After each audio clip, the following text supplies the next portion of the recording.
Welcome to a new episode of Real Estate First Technology. I'm your host, Norman Kinsey, and today we're going to go all the way to New York to interview a 34-year expert in real estate with EXP. Before we intro who he is, I want to go ahead and encourage everyone to like the episode, subscribe, hit that notification bell so you'll be notified for new episodes coming out every single week. We got Mr. Dan Gandy, the man, the myth, the legend. What's up, man? How's your day going, bro? It's going good. Winding down. So, yeah? There you go. Getting caught up from your vacation? Good. Yeah, it's good to finally get back in the office and catch up on 20 emails. So I know, right? Good old day in the life. Well, let's go and kick off this show, shall we? Welcome to a new episode of Real Estate First Technology, your number one resource to get the inside scoop from top performing real estate professionals. How are they growing their business utilizing technology in today's market? Hear also from top performing coaches that can help and serve you in your real estate business, and also technology providers. Let's go deeper with these technology providers to ask them how they got where they're at today and how maybe their services could better serve your real estate business. A big shout out to Liftoff Agent for sponsoring our podcast. Go ahead and go to liftoffagent.com to learn about their marketing and positioning services to help scale your real estate business. If you haven't already done so, like the episode, subscribe. We want you to comment on YouTube what you learned from the episode and give us a review if you're going to be listening and streaming this podcast. Thank you so much. We appreciate you and enjoy this week's podcast of Real Estate First Technology. All right, so you could thank Dan Gandy for this special guest. Should we bring him in? Yeah. Let's do it. The one and only Joe. Welcome to Real Estate First Technology. How are you guys? How you doing? We're doing absolutely amazing. It's funny, before Joe got on the episode, he's like, I feel like I had to go through the woods and cross to get to the show because we stopped doing the Zoom, and now we're here on StreamYard, and I love StreamYard because we could do stuff like this. So it's pretty cool live in the action. But the show's all about you, your business, and we want to help people out there that are looking to, put 35 years plus into the industry. Maybe want to join EXP Real Estate, maybe it's in your specific market, and want to learn some best practices, techniques from the successes that you've had over the years. So let's start from the beginning, man. So 34 years in the business, why real estate? Well, it apparently was an accident. I was teaching in junior high 141 in the Bronx. Okay. And what happened was my kids were all rowdy one day, and they thought a sub was coming into the room. And so they were out of control. And I had come into the classroom from the back entry of the door, and just to paint a picture where they were versus where I was, because everybody says you put the kids in danger. And I said, I didn't put the kids in danger. I entered from the back of the room, and I said, quiet, quiet, quiet. And then finally, I just picked up a chair one day and that day, and I picked up the chair and I threw it sideways to the left of me and out of the danger of the kids. And that altered my entire life because I was already a licensed agent, bored as anything in real estate, not liking it at all, but I had a career in teaching. And so that day I got either two choices, either to be suspended or to take a leave of absence. And I took a leave of absence, and that was over 35 years ago. Wow. And I never looked back because I decided real estate would be my full-time career. Wow, that is story. So as an English teacher, I always say two roads really diverged, and I took the road less traveled, and that made the difference in my life. Wow. That's amazing. This is the cool thing about this is you could do things like this, and I can go ahead and throw it up there on the banner. There we go. We got teacher to full-time realtor 35 years later. I love that. That's awesome. So basically, you got started 35 years now later. Let's talk about some of the trials, the tribulations, the things that you went through, because I'm sure everything wasn't rainbows and sunshine. No, and it never really is. Anybody who's successful in the business will tell you that they started from humble beginnings and it wasn't always so easy, but they never tell you how they started. Yeah. So I went from that moment on. I remember it was November of 89, I believe it was November of 89. I was stuck in the open house dramas every Sunday until I decided to go door to door. Okay. And I put together a flyer, and back then there was no like Microsoft Word where you can create beautiful flyers on Canva or anything like that. So I Yep. put a flyer of Captain America together. I saw my nephew coloring Captain America, and I took the copy of Captain America's face and I put it in the copy machine and then cut his head off and put a picture of my face there.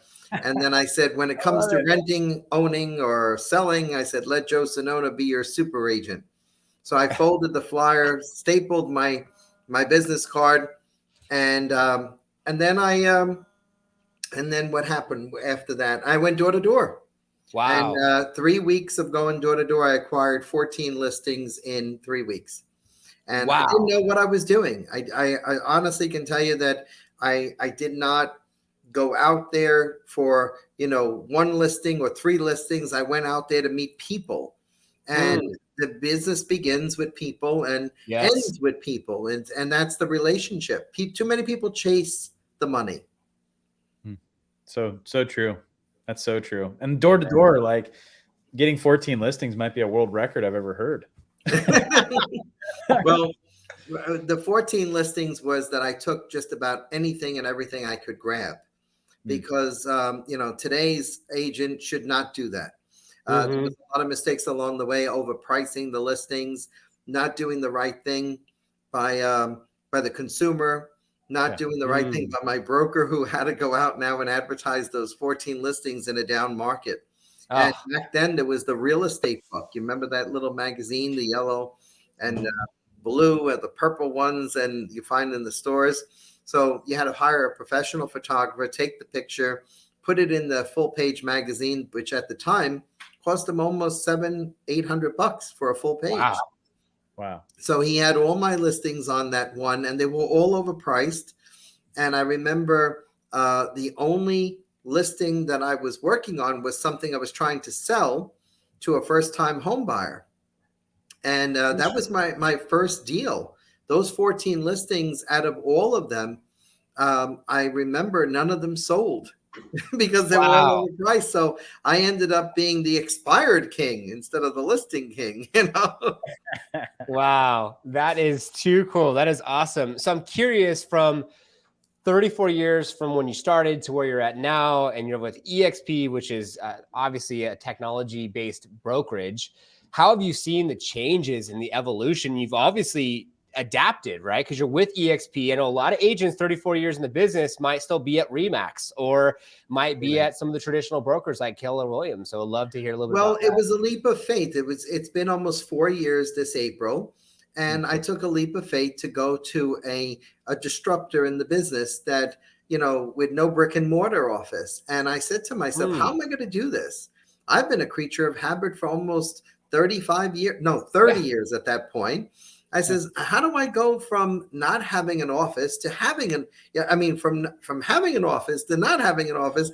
And I said to myself, how am I going to do this? And it was just a matter of adapting. But then when you realize that you're sitting, like this is my home office, right? Yeah.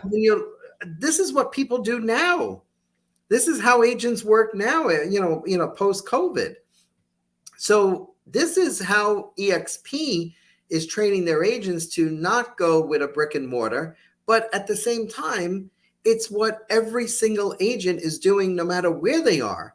Because from what I understand and from what I hear, the office is just a space right now to pick up forms, to have team meetings, to just have one-on-one consults, but it's not being utilized. It's being underutilized. Why? Because we still have this fear, whether it's, in your neck of the woods, but on my neck of the woods, there's still a fear of getting some dreadful disease and not, surviving. It's still in the back of our heads, So the disruption was not necessarily EXP, because our disruption started in 2009. COVID started in 2020. Wow. So where was the real disruption there? And how do people think? People are only thinking EXP now as another real estate office or another real estate company to join, because they have already adapted to this mindset. Yeah, no, that's so true. over the last few years, I've really told myself that the only people who need a brick and mortar office are like beach towns, vacation, like destinations, like people where there's like actual passing by traffic where they're like, I want to buy a house. There's an office. Like, let's do it. Right. And I think everybody has a culture, and Dan and I have spoken about this numerous times, that, there's nothing wrong with the culture of any office. It's that I have a different culture, and I'm going to preach that culture because I belong to it and I love it. I've adapted to it. At first I didn't like it. I'm being very transparent, but as you get more and more involved in any company and you discover the systems of that company, you got to do a deep dive into the systems in order to enjoy. And then the culture, the collaboration, the clatter, the talk, the coffee clutch, the camaraderie, that should be always second nature. But agents put that first nature because they need that crutch to get them by the day. Hey, what are you doing, Sam? What are you doing, Lucy? What are you doing? And you're having this, this ongoing, coffee clutch. Whereas I call it the crutch, and I think that cultures should get rid of their crutches and focus on the culture, the spirit, the camaraderie of making money and lifting each other up to make money, rather than sitting there and waiting for the phone to ring, or that walk-in, Dan, that you described coming into the office. Yeah, no, I love that. It's I see it too much these days. That I remember back in, I won't mention the brokerage, but I was working at another brokerage, and it was almost like I walked in one day and I was like, where are all the top producers? And the lady at the front desk was so funny. I'll never forget this. She goes, well, they're out actually producing. Everybody that's here actually doesn't do anything. So I just thought that was so fitting, like 5 years later when I was with EXP, because I thought of that exact moment and discussion I had with the front office lady. So yeah, you're right. 100%. Guys, it's been a career where, I've studied just about every model, every single solitary franchise. I was a manager of a franchise at one point in my career. And I have to tell you, it's mindset. It's all about what I feel at this point, what I can do to make my surroundings work for me, and then everything else comes secondary. Conventions and team meetings and the dinners and the certificates of recognition, the trophies. We're all in award season right now, and everybody's patting each other on the back for what happened in 2022. I'm living in 2023 right now, and we're all trying to figure out that one thing. How do we prospect better? How do we get lead generation better? And if you talk to just a most average agent, that is a main issue right now. We need listings. We need buyers. So true. I love that. And in that regard, let's go ahead and hand it off to Dan for the mix-up round to go a little deeper in those subjects. Yeah. I love that. I mean, like I know we've talked about this at length, but I think, is there anything that you're adapting to with technology right now to get more listings or to prospect more effectively? Like, what are you doing for 2023? Yeah, I'm looking at KV Core a little bit more in terms of smart campaigns. My version of smart campaign before I even knew what KV Core was, just going door to door, making those cold calls. But now we're restricted. I don't know if you guys know this. In New York, we can't cold call because we're under a state of emergency in New York State. So every agent in New York State cannot cold call a stranger. Only a relationship that they have already they've cultivated. So a prospect, a fresh prospect, they cannot cold call, which is restrictive because of gun violence. That's the governor's excuse. And she's clumped us in with all the telemarketers and all the solicitors. So, for me, I have a problem with that, because if I'm going to add value, if I'm going to help the public, try to assist them in the professional home buying process, you're limiting me in my search to help or my quest to help the consumer. So now I have to look for new technology, and I have my existing technology of KV Core, and I'm going to keep on studying that to do some smart campaigns, some effective email campaigns. Hey, what is it I can do to help you, Mr. and Mrs. Consumer? I look on Zillow, and I will only call a Zillow ad or any type of for sale by owner and offer them my assistance, because I do have identifiable buyers. So I can call under the law an identifiable, a seller by stating I have an identifiable buyer. Mm. And there's like anything else, everybody's going to break the law. Everybody's going to, find ways of circumventing the law. But, at North Star, the XP Realty, we follow the law, and we are going to make sure we do things by the book, because it's a $10,000 fine, they say, if you break the law. Dang. That's like a commission. Wow. That's a commission, or exactly. Yeah. That's a commission check right there. Well, I think, these new agents coming on, right, that don't have this big pipeline or database, like what are you instructing them to do? Like, is it hit the pavement, network more, like meet with people, go to lunch, coffee? Like how is that relationship machine building? Good question. So the first thing I do is try to ask them, where do you, get your haircut? Where do you go down to the local deli? Get some relationships with the business community. We can cold call the business community because it's business to business.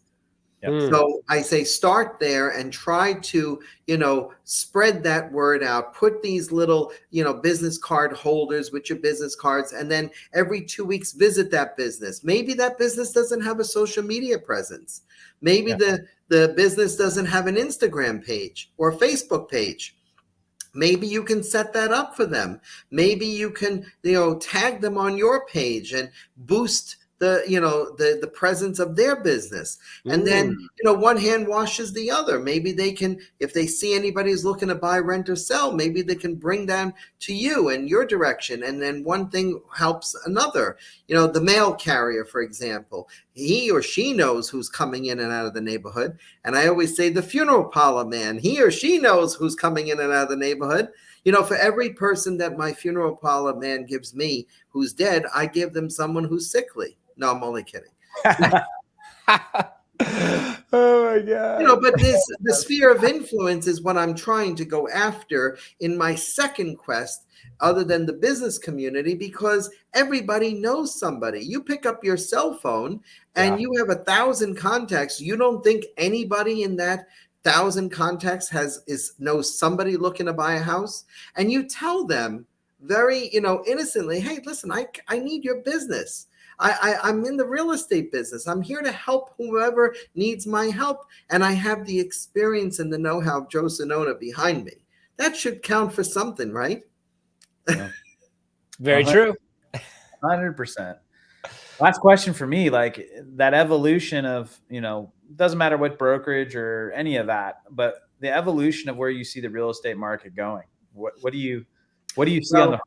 I keep hearing rumblings of AI this, AI that. And my good friend who I interviewed on my podcast, Sinnona Speaks, and Coffee Talk, I interviewed Ryan Serhant. And Ryan, if you listen to Ryan Serhant's take on AI, it's very interesting, but it all boils down to this. Can an AI, right, technology, really replace the human touch?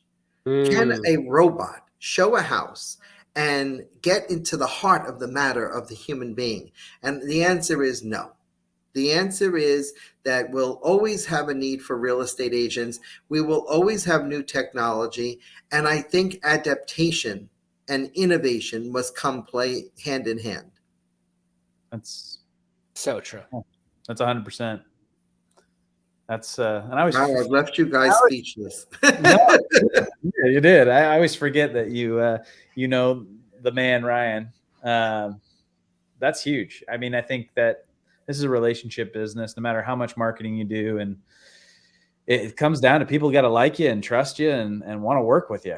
That's and my other good friend Ricky Caruth always says relationships over transactions. So when we talk about all this, great stuff, these great words, it's not good to just keep talking about it. You got to put that into action. And that's what I do as a motivational speaker. And I tell my students, my people, my fan base, hey, if you don't put something into action, it's dead. And when it's dead on arrival, you're not resuscitating that, because that sense of apathy that you have is going to take over. And that's why 87% of, new agents and people in general who come into our business fail at their first year, because they don't take action, and they got so much crap in their head that they're fighting demons and people in their head, and they're in their own way. And you know what? Good mentors, good coaches, good motivational speakers, I can recommend them all. I've heard them over the last 35 years this year, going on 35 years. And I can tell you that I'm going to keep on doing what I do, because that keeps working for me. And until the day I retire from transactional, brokerage, I'm going to keep spreading that word. Yep. I love it. Wow.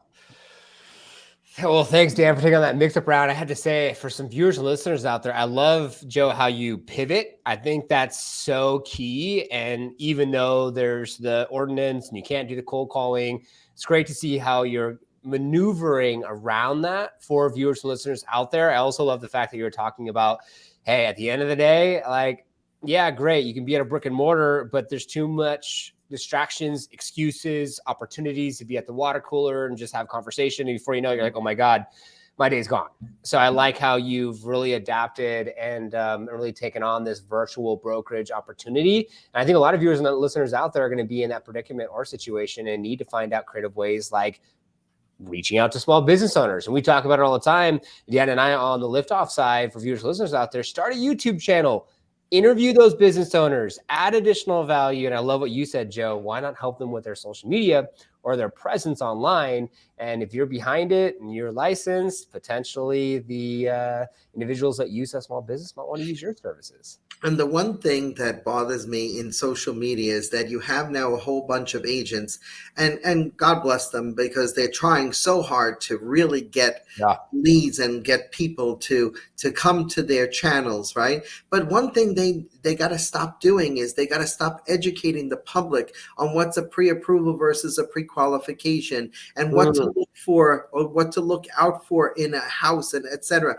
Those are our resources. Those are our guided, not secrets, but our guided tools that we can get to use to demonstrate our value. So why are you putting it out on social media? Because if I was a buyer today or a seller today, I'd be listening to those experts, and I would be doing it all by myself.